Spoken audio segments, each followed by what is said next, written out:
करते हुए हमारे मुख्य अतिथि और हमारे सीनियर्स, आप सभी यहाँ पर उपस्थित हैं और इस खूबसूरत से कार्यक्रम का आगाज करती हूँ। तू ही ईश्वर की दाता है, तू ही वर्णों की व्याख्या है, तुझ पे ही नवाते शीश, इस शारदे मैया दे अपना आशीष। तुझसे ही तो वाणी है, तुझसे ही शब्द ज्ञानी है, तू जहाँ है शारदे माँ उसकी सफल कहानी है। ज्ञान एवं कला की देवी माँ शारदे को प्रणाम करती हूँ। माँ शारदे की कृपा हम सभी पर हमेशा बनी रहे, इन्हीं शुभकामनाओं के साथ मैं कार्यक्रम में एक प्रज्वलन एवं माल्यार्पण के लिए आमंत्रित करना चाहती हूँ principal sir, HOD ma'am, doctor Sarvan sir, doctor Sanjay sir, doctor Priyanka ma'am, mister Krishna Mohan sir, mister Venkat Yadav sir.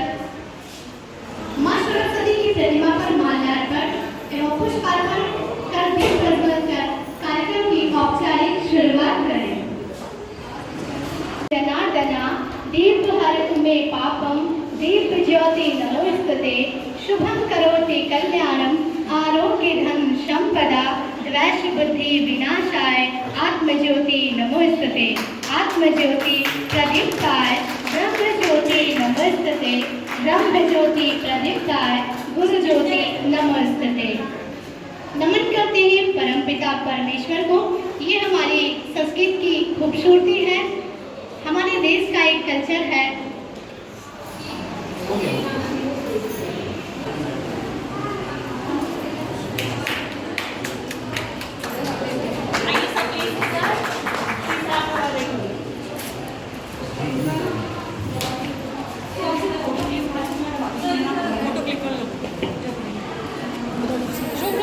मैं सबकी ले रही हूँ।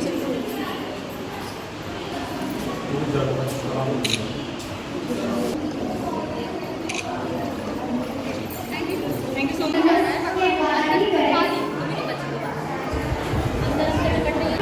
कामयाबी की विशाल करो, लेकिन अधूरा लगेगा हमें आपके जाने पर।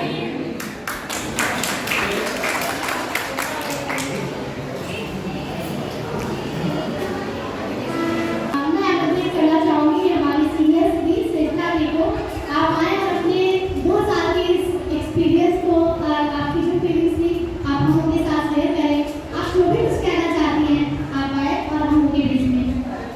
Respected principal sir, respected Shravan sir, respected Rekha ma'am, respected Sanjay sir, respected Priyanka ma'am, respected Krishna Mohan sir, respected Rekha sir, respected Mukta ma'am sir, आप सभी का मैं तहे दिल से धन्यवाद देना चाहती हूँ और आपका बहुत बहुत आभार व्यक्त करती हूँ कि इन 2 सालों में नहीं बल्कि मैंने बेसिक गेम किया है तो टोटल 5 साल हो गए और इन 5 सालों में मुझे यहाँ रहकर बहुत कुछ सीखने को मिला, ना कि सिर्फ एकेडमिक्स बल्कि हम कल्चरली और इमोशनली और स्पिरिचुअली कैसे ग्रो कर सकते हैं अपनी लाइफ में। ये सब कुछ हमें आप सभी शिक्षकों से बहुत ही अच्छे तरीके से सीखने को मिला। चाहे वो सर ने बताया होगा प्रवीण सर ने कि पढ़ाई के साथ साथ हमें टाइम का भी ध्यान रखना चाहिए। अगर आप टाइम पर नहीं आते हैं तो आपका नुकसान हो सकता है। फिर हमारी मैम ने हमें संस्कार सिखाए हैं कि हमें कैसे लोगों के बीच रहना चाहिए, कैसे अपने बड़ों से बिहेव करना चाहिए, कैसे अपने छोटों से बिहेव करना चाहिए। और सर हमेशा हमारे साथ रहे, संजय सर कुछ भी हो, कोई भी दिक्कत हो हमें तो सर हमेशा आगे खड़े रहते हैं कि तुम लोगों को परेशान होने की जरूरत नहीं है। मैं देखा मैं कल मैंने मैम से कहा है कि आप लोगों से मेरी मासी की जैसी लगती है, क्योंकि वो भी मुझे बहुत डांटती है और बहुत और फिर मोहन सर थैंक यू, आप हमेशा सपोर्टिव रहते हैं हम लोगों के साथ। जिधर सर आप इतना अच्छा चलाते हैं कि मैं यहाँ से खड़े होकर हैरान नहीं कर सकती और आप मेरा जो रिजर्वेशन है वो सर के अंदर है और मैं बहुत डर रही थी पहले कि कैसे होगा क्या होगा, लेकिन सर ने पहले बहुत अच्छे से बताया और उसके अभी भी मेरा जो वर्क चल रहा है उसमें भी सर एक लाइन बता रहे हैं कहाँ कहाँ पे गलती है, कहाँ पे इसको सही कर सकते हैं। और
ये विदाई समारोह के अवसर पर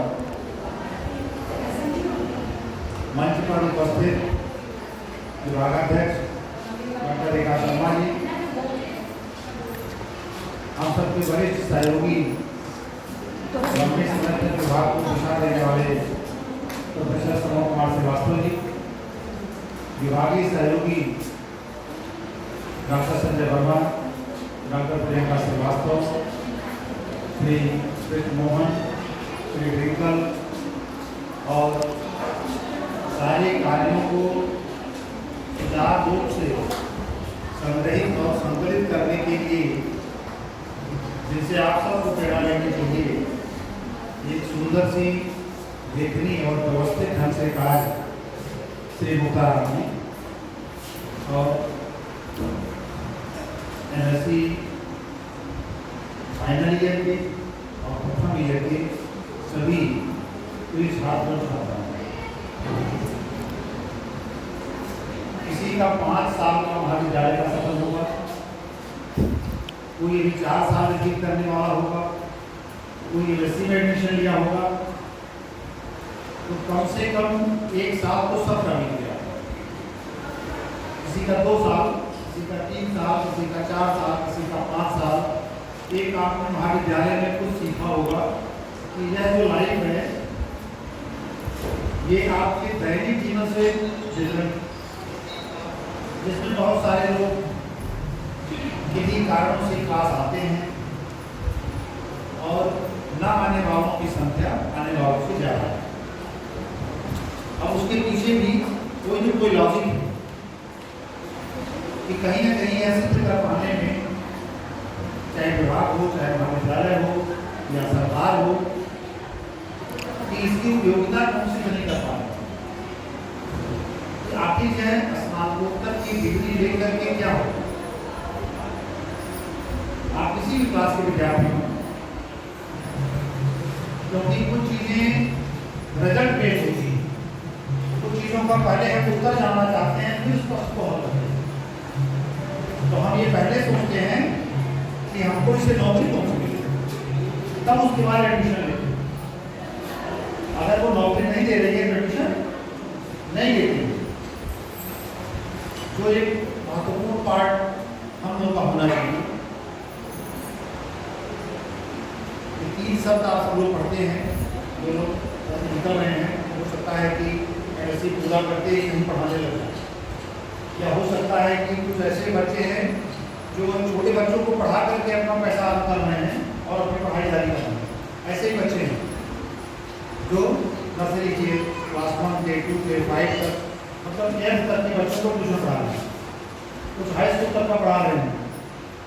तो 3 शब्द जानना जरूरी है, टीचिंग, लर्निंग और अंडरस्टैंडिंग। इन 3 चीजों का जब हम विश्लेषण करेंगे तो टीचिंग से ही टीचर बना। तो अब क्या टीचर क्रियाशील है, ये हमको सिद्ध करने की जरूरत है। अब हमने एक पार्ट तो किया, दूसरा पार्ट आया जो आपके पार्ट है, सरयू नहर की उत्पत्ति गिरजापुरी बैराज बहराइच से, वहां से निकल रही है। 2 बार निकल रही है, एक सादा निकल रही है, एक सरयू निकल रही है। अब आप कभी जैसे आप कल बोल गए थे, ऐसे स्थान में जाइए तो आपको याद रहेगा, कोई भूलिएगा नहीं कि कतनिया घाट के बगल में ही गिरजापुरी बैराज है, वहां से 2 सेक्शन निकल रही है, एक सादा कैनाल के नाम पे और एक सरजू कैनाल। सरजू कैनाल बस्ती नंबर तक जा रही है, पानी वहां बांध रोक लिया गया और पानी को छोड़ा गया। शारदा में पानी 30 साल पहले आ गया और सरजू में पानी बाबा अभी तक नहीं आया, तो वहां तो बन गई, लेकिन वो अल्टीमेट एंड तक नहीं पहुंची। तो टीचिंग वाला काम हो गया, नॉर्मल, लेकिन क्या अल्टीमेट एंड तक पहुंचा, उसने उसको प्राप्त किया कि नहीं? तो ये स्टूडेंट का काम है कि उसने सीखा भी। ये जो क्लास एक्टिव लिया जाता है तो आप अपना इतना सिस्टम मूल्यांकन करिएगा कि कितने लोगों को क्लास में अच्छी दी जाती है, कितने लोगों का क्लास में ध्यान मोबाइल पे लगा रहता है कि मोबाइल जब घंटी नहीं बज रही तो वाइब्रेशन में कर दिया है और जरा सा कंपन हो गया तो दिमाग चला गया, टीचर का मतलब खत्म हो गया। वो जो वाइब्रेशन है वो आपको लेकर के वहाँ चला गया, इस लर्निंग का कोई मतलब नहीं। अब उस पार्ट का भी जजमेंट हम ही करेंगे। टीचिंग और लर्निंग का जजमेंट कौन करेगा? ये स्टूडेंट करेगा। फिर जब ये दोनों चीजें अच्छी से हो गई कि टीचर ने अच्छा पढ़ाया और आपने अच्छा लर्न किया, तब उसका आउटकम,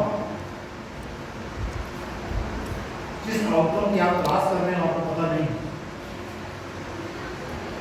आउटकम क्या कि हम टीजीटी हो गए, पीजीटी हो गए, किसी डिग्री कॉलेज में लेक्चरर अपॉइंट हो गए, टीसीएस की नौकरी मिल गई, कोई ना कोई नौकरी हमको दिखती है और वो भी सरकारी नौकरी, उसको हम जज करते हैं कि अब हमारी पढ़ाई सार्थक। अगर वो नहीं हुई तो पढ़ाई सार्थक नहीं हुई तो अब इसको भी समझने की जरूरत है। अंडरस्टैंडिंग डेवलप करेंगे तो आपकी सोच बदल जाएगी, काम करने का नजरिया बदलेगा, आपका आईक्यू डेवलप होगा, आप जो भी काम करेंगे वो अच्छा करेंगे। अभी एक श्रेष्ठा है, इन्होंने कुछ अपना वेस्ट मटेरियल लिया, उसमें पेंट किया, कुछ बना दिया। अब जब बनाया तो आपने कैसे अपना लिखा, अब उसको अगला जज करें, उससे आपका आईक्यू जज हो रहा है कि आपका कितना स्नेह और लगन है। तो ये आप लोग जो एजुकेशन लेके जा रहे हैं, मैं बार बार इसको कहता हूँ कि क्लासरूम टीचिंग का कोई विकल्प नहीं है। सब सारे काम छोड़कर, अगर आपने एडमिशन लिया है सब छोड़िए, छोटे गेम के लिए बड़े गेम का लाश कर रहे हैं। तो 2000 के छोटी मछली तक लगाता है जाल, तब बड़ी मछली आती है और उसके बाद भी कितनी बार असफल हो जाता है। मतलब दुनिया के अध्ययन के बाद सबसे कंसंट्रेशन का वर्क मछली मारना है। This is the most sincere work. आप देखिए उसको लगाने के बाद उसके ऊपर एक वो ठंडे का डंडा लगाता है, मछली चारा खा रही है, उसको देख तो रहा नहीं, तो उसके स्पंदन से जो ऊपर लगा हुआ रबर का टुकड़ा है, आजकल तो थर्माकोल का आ गया, तो जो तैर रहा वो हिल कैसे रहा, उसके हिलने से वो अंदाजा लगाता है कि मछली इसमें आई है या नहीं आई है, और वो एकदम अर्जुन की तरह उसी को देखता है वाइब्रेशन। तो सबसे सिंसियर वर्क अगर माइंड को कंसंट्रेट करना है तो मछली मत मारिए, लेकिन किसी मछली मारने वाले